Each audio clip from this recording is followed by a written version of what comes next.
Hey, it's really late and I am not sleeping, so I decided to take this trip right there and to the Gold King mine in Jerome, Arizona. And so I looked it up on the map just to know where I was going, and then I immediately, it was like all I had to do was step onto the land and I could feel the dirt under my feet. And immediately I noticed that this place is full of chaotic supernatural energy. It was wild. So, somebody tried to act as a guide for me, but they were not a guide. They were one of those,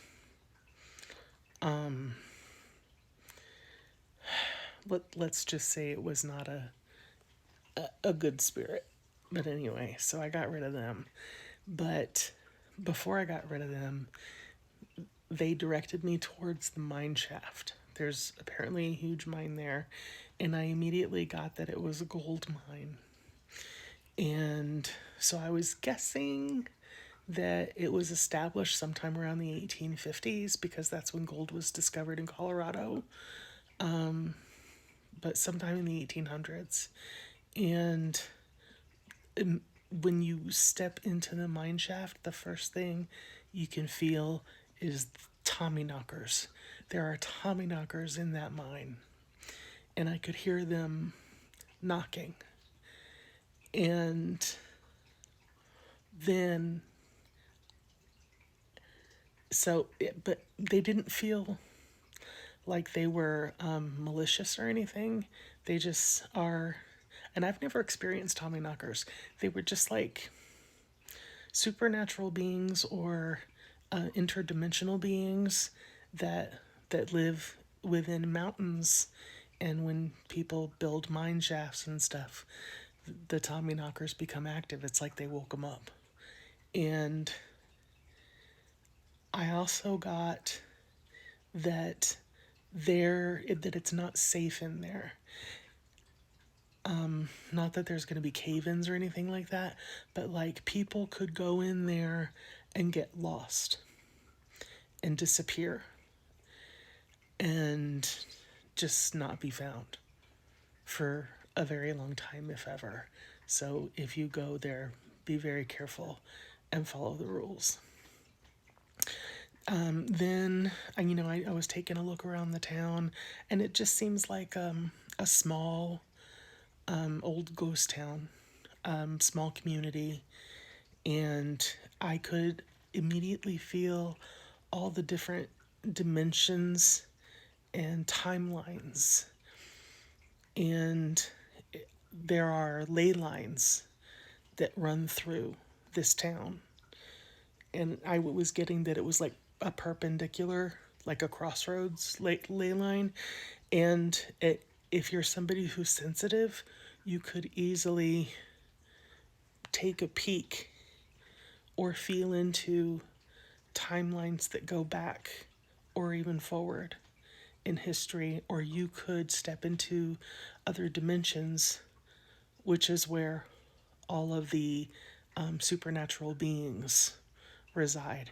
Now, the supernatural beings are there and they're very active, but they're in another dimension, so you have to be as sensitive to sense, hear, or see them.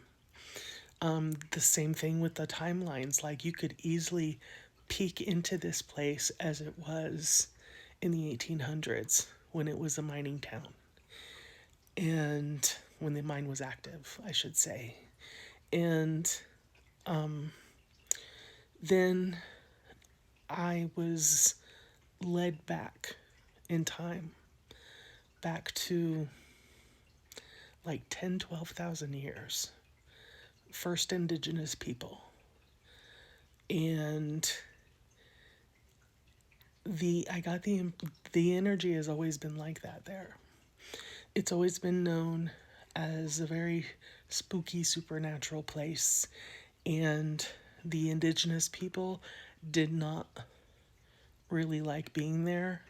Like if they could avoid it, they would, but they would cross through the area, traveling on trade missions, hunting, stuff like that.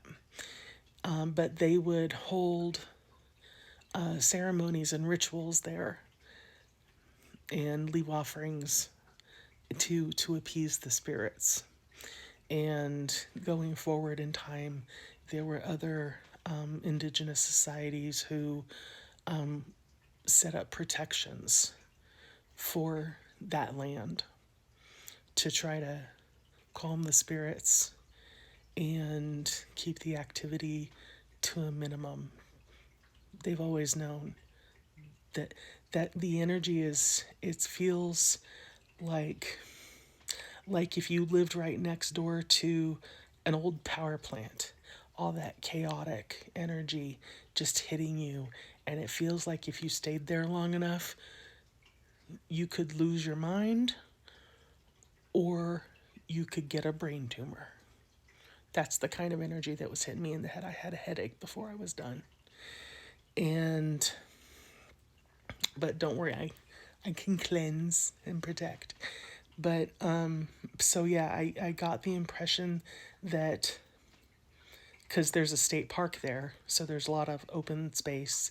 And I got the impression that the indigenous people throughout the years had a lot of folklore and superstitions about the land. And it was said that if you weren't careful, like they didn't like people to go out by themselves. If you weren't careful, you could easily wander into another dimension. And it was said that you would be cursed to wander aimlessly without remembering who you were or where you were supposed to be. And so they didn't like being there very much. And so then the colonizers and the settlers came and opened the mine, and they like broke down the protections. And so it's like I could see these Native American people, they were just like looking at all the white people just shaking their heads like they don't know what they're doing. And so it it was really wild energy, but there's definitely ley lines going through there. A lot of interdimensional timeline, timey-wimey stuff. And so if you go there, make sure you have protections. Oh, I also got, very specifically, anybody who goes there or lives there needs to carry a piece of fool's gold with them because it would distract anything that would be overly curious about them. Because when you go there, you are being watched in great curiosity. It's not like you're in specific danger, but you are being watched. So carry fool's gold because it keeps them distracted. Maybe that's a Tommy Knocker thing. I don't know. Maybe they like the fool's gold. I don't know. But anyway, that's my story about the Gold King mine in Arizona.